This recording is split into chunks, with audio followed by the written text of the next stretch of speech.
السلام علیکم۔ آج کا آرٹیکل ہے کرنسی کنسرنز، جس میں کہ غیر ملکی کرنسی جو ڈالر ہے اس کی غیر قانونی تجارت جو تھی،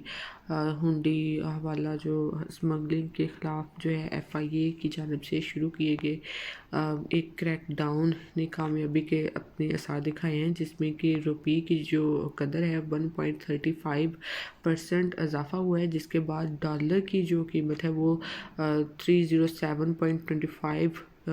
کی ریکارڈ کم ترین سطح پر پہنچ گیا ہے۔ یہ FIA نے جو کریک ڈاؤن کیا تھا اس کی اسمگلنگ جو ہوتی تھی ڈالر کی اس کے خلاف، تو اس کی وجہ سے جو ہے وہ 1.35 روپے جو ہے اس میں اضافہ ہوا ہے۔ اور اس ہفتے کے شروع میں انٹر بینک غیر لائسنسی یافتہ کرنسی کی دکانوں کو بند کرنے اور غیر ملکی کرنسی کی غیر قانونی تجارت میں مبینہ طور پر ملوث بہت سے لوگوں کو گرفتار کرنے کے علاوہ ڈالر کی فروخت پر نظر رکھنے کے لیے منی ایکسچینجرز میں سادہ لباس میں سیکیورٹی اہلکاروں کو تعینات کیا ہے، صرف اس چیز کو دیکھنے کے لیے جو کہ ڈالر جو لوگ جو ہیں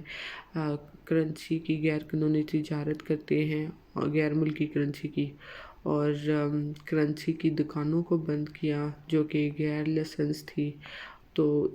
اس میں سویلین جو ڈریس میں ہے وہ پھرتے رہے ہیں، اور خیال کیا جاتا ہے کہ ہنڈی حوالہ کے کھلاڑی زیر زمین چلے گئے ہیں اور open market rate inter bank rate کے ساتھ تبدیل ہونا شروع ہو گیا ہے، اور اوپن مارکیٹ میں ڈالر کی سپلائی بڑھ گئی ہے۔ جن لوگوں نے زیر مبادلہ کے نقصانات سے بچاؤ کے لیے ڈالر خریدے تھے وہ اپنا ذخیرہ اتار رہے ہیں، اور ڈالر کی قیمت اس کی سرکاری شرح سے نیچے گرنے کے ساتھ برآمد کنندگان انٹر بینک میں اپنے برآمدی بل میں رعایت کے لیے آ رہے ہیں، اور بینکرز کے مطابق رسمی بینکنگ چیلنجز کے ذریعے ترسیلات زر میں بہتری آ رہی ہے، اور اسٹیٹ بینک نے ایکسچینج کمپنی اور ان کے فرنچائزرز کو مستحکم کرنے کے لیے اہم ڈھانچہ جاتی اصلاحات متعارف کرائی ہیں، اور بینکوں سے کہا ہے کہ وہ خوردہ غیر ملکی کرنسی کے کاروبار کے ساتھ اپنی مصروفیات کو مزید گہرا کریں۔ یہ جو اتنا جو ڈالر مہنگا ہو رہا ہے، پاکستان کا جو روپیہ ہے اس کی گر رہا ہے، ویک ہو رہا ہے، تو اس میں جو ہے پولیس نے اپنا FIA جو ہے وہ کی، جس میں جو سویلین ڈریس میں وہ پھرتے رہے، جو غیر لائسنس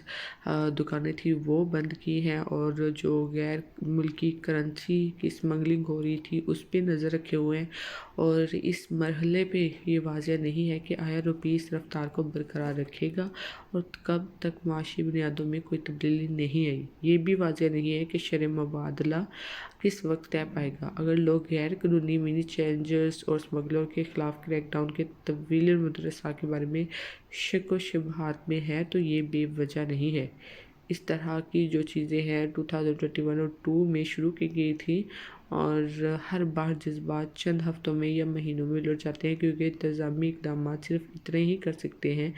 جب تک سرکاری اور نجی سرمایہ کی آمد میں اضافہ نہیں ہوتا اور افراطی زر میں کمی نہیں آتی، کاروباری اعتماد بہتر ہوتا ہے اور انتخابی غیر یقینی صورتحال ختم نہیں ہوتی۔ کہتا ہے کہ یہ واضح نہیں ہے کہ یہ کب تک چلے گا، یہ لوگ جو ہے کب تک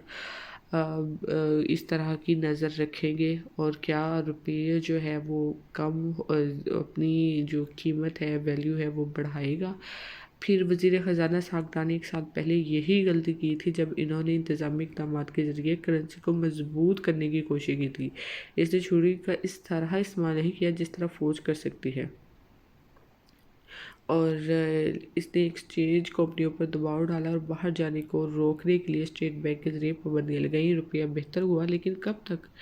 اس طرح زر مبادلے کی شرح میں کسی بھی بہتری کو برقرار رکھنے کے لیے ادائیگیوں کے